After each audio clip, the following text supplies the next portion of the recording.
Okay, this is episode 21. I know people think, why is she posting all these and everything? This is all stuff that needed to get out, okay? And like I said, when you're a child of a manic depressive mother, it's got to get out, especially now. She's still so manic. But like I said, family doesn't want to admit it. They don't want to admit that that's the cause of why I can't find anybody, because it's basically nobody's good enough for you and they're out to kill you, okay? So my limitations and everything. I also don't want anybody who's been arrested. I don't want anybody who's an alcoholic, because I grew up in a family of alcoholics. Well, both uncles, one on my mom's side, one on my dad's side. I don't like being around that. I don't want to be around drugs. I don't want to be, because my other uncle did drugs and now he was deported when he was a kid and he was sent back to England and everything. I don't know where he is now and everything. Basically, what I'm trying to say is that unless you can promise me you do not smoke any type of cigarette or drugs, you don't drink, you don't go to jail, you can't be near me. You have to be none of those things, because my house is a dry house, a smoke-free house, and a drug-free house, because I'm around too many kids because of my niece and my nephew and their friends. I don't appreciate because of how I grew up. I don't want to be around it, and I've seen what it does to people, and I don't want the baggage with it and everything. So yeah, my pickings are slim and everything. I also don't want you guys to lie to me. This is the problem. I grew up with liars and two-faced and double talkers. Made it very good to work customer service when you knew people were lying. You could catch them in it. Like I said, I was told I was too damn smart for my own good, and you know what? I appreciate I'm too smart for my own, whatever. Tongue-tied, because that's also, I'm a little upset, because it's the end of the week, and I'm sitting here trying to clean a place where nobody's ever going to come to, because they are so either afraid of my mom next door, or they feel that it's too far away for them. Meanwhile, I was the one traipsing all over to go see everybody else. Do you see what I mean? This is why girls don't let guys try to rope you into going places and stuff, okay? If you're willing to go, they gotta be willing to come here, okay?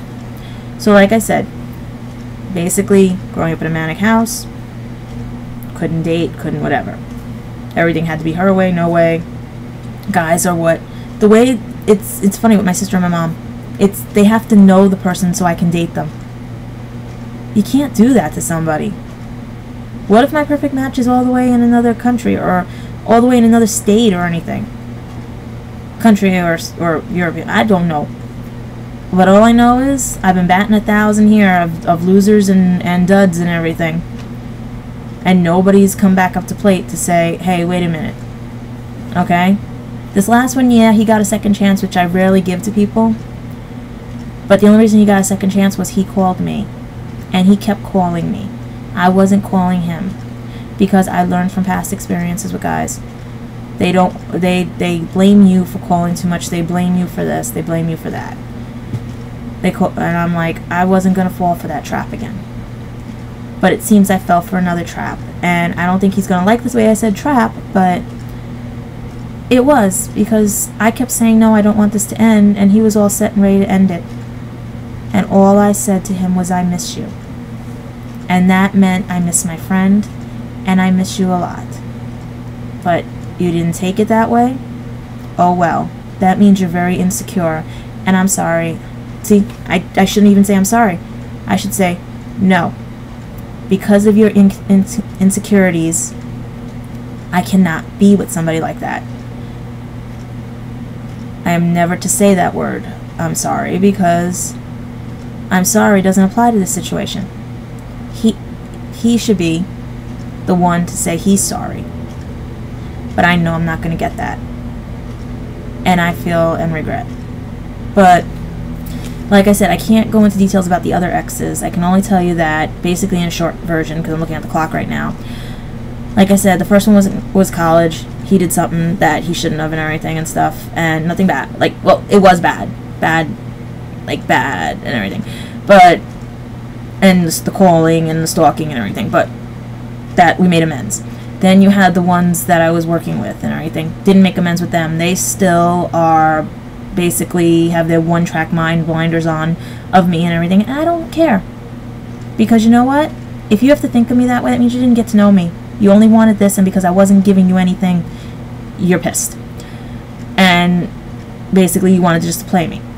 I feel bad about my soldier that I never got to say anything to, but I did have a closure with that one. The one that used me to get back at the ex-girlfriend, somewhat of a closure, but he can go rot in hell. Okay?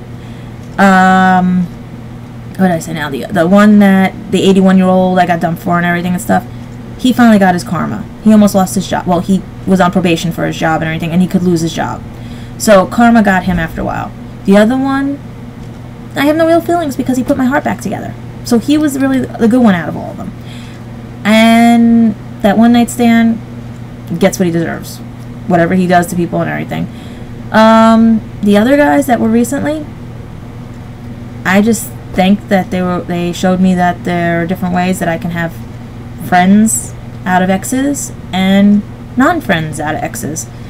But this most recent one, this one was a game changer, and basically, like I said, until he has David Tennant standing in front of me to kiss me with David's wife's permission and everything, because I'm going to knit that baby a blanket too, if David would let it.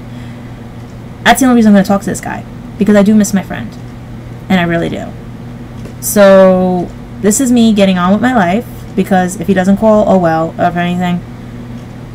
But it's me getting on with my life, because everybody keeps saying there's somebody out there for somebody, but you know, if he's going to treat me this way, I don't want him back. Because if it's going to be the same thing over and over again, why bother? So this is me, single, wanting somebody who looks like David Tennant also, and also likes Harry Potter, likes Doctor Who, likes... Basically, I'm the geeky science girl that basically every profile she gets is Sarah Jane Smith when she does those questionnaires and everything. So I hope this helps somebody, and I'll be talking with you guys later and stuff. But I had to get more off my chest. Alright? So, see you until the next ones, but this is Lucky 21. And 22 will probably be more other things and stuff, but don't know what I'm going to do about that yet. Alright, bye.